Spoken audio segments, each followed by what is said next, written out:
Abhishek Bandyopadhyay diamond Harbour কেন্দ্রে একটি মানবিক পদক্ষেপ বার্ধক্য ভাতা।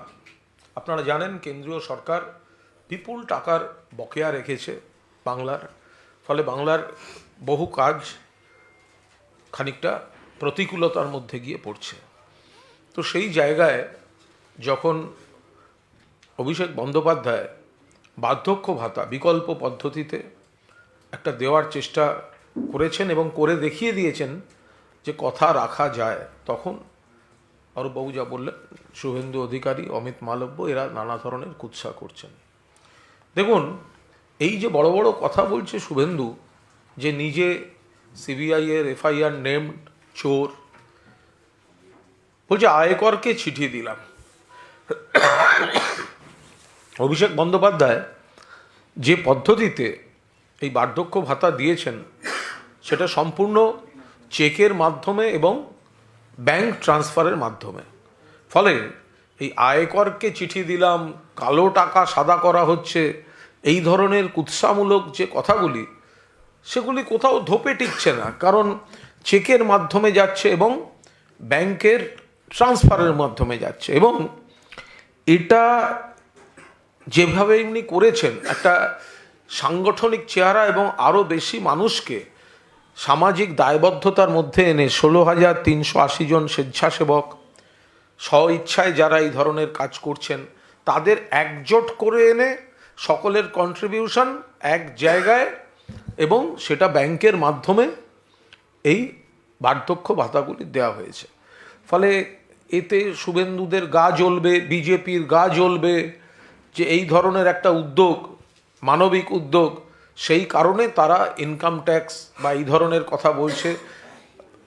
171 বি ধারাটার ভুল ব্যাখ্যা করছে। আমরা পরিষ্কার বলছি যে সিবিআই আর ইডি, তারা সিবিআইয়ের এফআইআর নেমড শুভেন্দু অধিকারীর সম্পত্তির উপর প্রথম তারা তল্লাশি করতে যাক, ওর বাড়িতে গিয়ে না ঢুকে আগে অধিকারী প্রাইভেট লিমিটেডের বাড়িতে গিয়ে তল্লাশি হোক।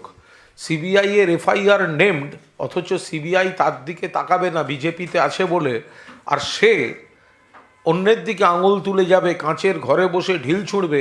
বিশেষভাবে অভিষেক বন্দ্যোপাধ্যায়কে এই ধরনের সামাজিক কর্তব্যর পরেও কুৎসা করার চেষ্টা করবে, এটা আমরা কোনো অবস্থাতেই বরদাস্ত করছি না। আমরা এর তীব্র প্রতিবাদ করছি। এর আগে আমরা দেখেছি যে ইডির ক্ষেত্রেও যে এমন অফিসারকে দিয়ে তদন্ত করানো হচ্ছিল তার বিরুদ্ধেই সিবিআইয়ের মামলা রয়েছে। তো সুতরাং সেন্ট্রাল এজেন্সি ব্যবহৃত হচ্ছে বিজেপির অঙ্গুলি হেলনে, বিজেপির কাজে। বিজেপি জনগণ থেকে বিচ্ছিন্ন, আর মানুষ জনগণ তৃণমূলকে চাইছেন। মমতা বন্দ্যোপাধ্যায় সরকার কাজ করছেন। মমতা বন্দ্যোপাধ্যায় সরকার যাতে ভালো কাজ না করতে পারেন তাই আর্থিক প্রতিবন্ধকতা তৈরির জন্য দিল্লি টাকা দিচ্ছে না, তার মধ্যেও এত ভালো কাজ হচ্ছে। আর সেই অংশটুকুতে ডায়মন্ড হারবারে অভিষেক তার উদ্যোগে যে মানুষ এই বার্ধক্য ভাতা পাচ্ছেন না, অর্থ সংকটে আটকে আছে, তাদের একটা ব্যবস্থা করে দিচ্ছেন। মানুষের উপকার করতে পারে না, সেখানে কুৎসা করতে গেছে। ভাত দেওয়ার নাম নেই, কিল মারার গোসাই। ফলে শুভেন্দু এবং অমিত মালব্য এরা সম্পূর্ণ কুৎসা করছেন, আমরা এর প্রতিবাদ করছি।